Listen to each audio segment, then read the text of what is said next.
मेरा नाम जीत गुप्ता है। ठीक है, आपके साथ क्या-क्या हुआ?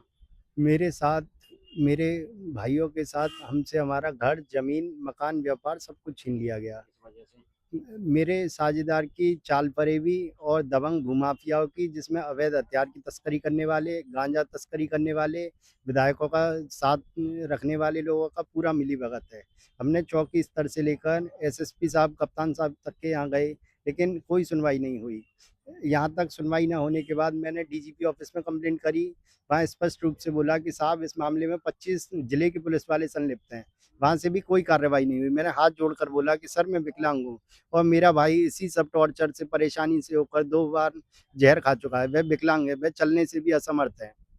हम हमने ये शिकायत सीएम पोर्टल पर भी दर्ज की, फिर हार कर। सीएम पोर्टल पर भी वहाँ से कोई सुनवाई नहीं हुई, गलत रिपोर्ट दर्ज की गई। मैंने ये बोला सीएम पोर्टल पर कि सीएम साहब तक ये शिकायत पहुँचा दीजिए, कोई कार्रवाई नहीं हुई है डीजीपी ऑफिस से। वहाँ से उन्होंने बोला, गलत रिपोर्ट लगा दी गई कि पीड़ित की बहन के साथ रेप हुआ है। सीएम पोर्टल पर भी कोई सुनवाई नहीं हुई। मैंने सीएम साहब, डिप्टी सीएम को, सबको ट्वीट किया, वीडियो भेजी, सबसे हाथ जोड़-जोड़ कर विनती की कि अनाथ विकलांग को बचा लीजिए, हमारा घर परिवार सब कुछ हड़प लिया गया, व्यापार सब कुछ, हम लोग सड़क पर आ गए, भुखमरी की कगार पर आ गए।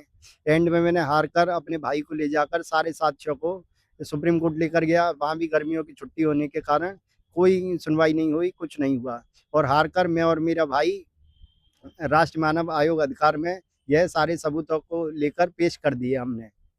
और मेरी आखिरी उम्मीद एनएचआरसी से यही रहेगी कि वह हमें न्याय दिला सके। हम भुखमरी की कगार पर हैं, हमें कोई न्याय नहीं दिला पा रहा। हम इन लोगों के डर से 3 महीने से मध्य प्रदेश में भटक रहे हैं। मुझे मध्य प्रदेश के मुख्यमंत्री जी और पूर्व मुख्यमंत्री जी से ये आस थी कि गरीब और लाचार लोगों की यहाँ सुनवाई होती है, लेकिन यहाँ भी ऐसा कुछ नहीं है। वह भ्रम मेरा कल टूट गया। कल मेरी अत्यधिक तबीयत खराब हुई, मैंने एम्बुलेंस बुलाई, किंतु वहाँ से कुछ नहीं हुआ, एम्बुलेंस नहीं आई। रात को मैं अपने विकलांग भाई को लेकर सड़कों पर भटक रहा था, मैंने पुलिस बुलाई, पुलिस ने स्पष्ट रूप से बोल दिया कि इसमें हम तुम्हारी कोई सहायता नहीं कर सकते, तुम जाओ मंदिरों में जाओ, जो करना है तुम वो करो। और उसके बाद सुबह मैं गिड़गिड़ाता हुआ एसपी ऑफिस गया, मुरैना जिले के, वहाँ से ये बोल दिया गया कि ये कलेक्टर साहब के अंतर्गत आता है।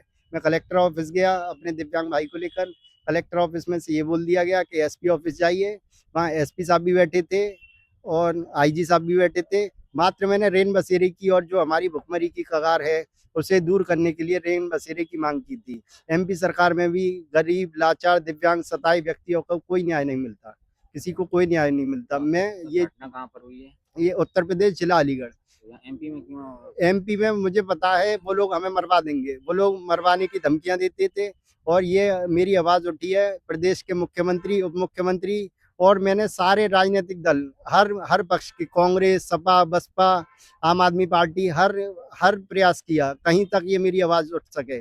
और ये चीज़ मुझे स्पष्ट रूप से पता है, ये मैंने एनएचआरसी की कंप्लेंट में भी लिखा है कि ये लोग मुझे, मेरे परिवार को या तो मरवा देंगे या किसी झूठे केस में फंसा दिया जाएगा।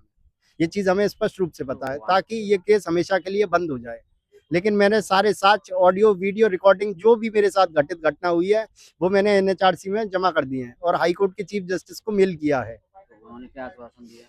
उन्होंने सर ये बोला है कि यहाँ से 1 महीने का टाइम दिया है। मेरे पास इसका डायरी नंबर आ चुका है, जैसे ही केस नंबर आ जाएगा वो सुनवाई होगी। मैंने इस मामले की सीबीआई जाँच की माँग की है। तो उसका इंतज़ार करना चाहिए था। सर, मेरे पास तो वो करने के सिवाय कोई रास्ता नहीं है। या तो वहाँ से न्याय मिल जाएगा, नहीं तो ये लोग मरवा देंगे, प्रशासन, पुलिस अधिकारी, या फिर भुखमरी की कगार से मर जाएँगे। मैं कलेक्टर साहब के पास था, वो तो आपके चैनल का और आपका हाथ जोड़ के मैं एहसान मानता हूँ कि आपने मेरी बात रखी। मैं अब भी सड़कों पर भटक रहा था। आपने मेरी आवाज़ उठाई अपने चैनल के माध्यम से। हम लोग कहाँ जाएँ? कोई नहीं है, आपने हमारी आवाज़ उठाई।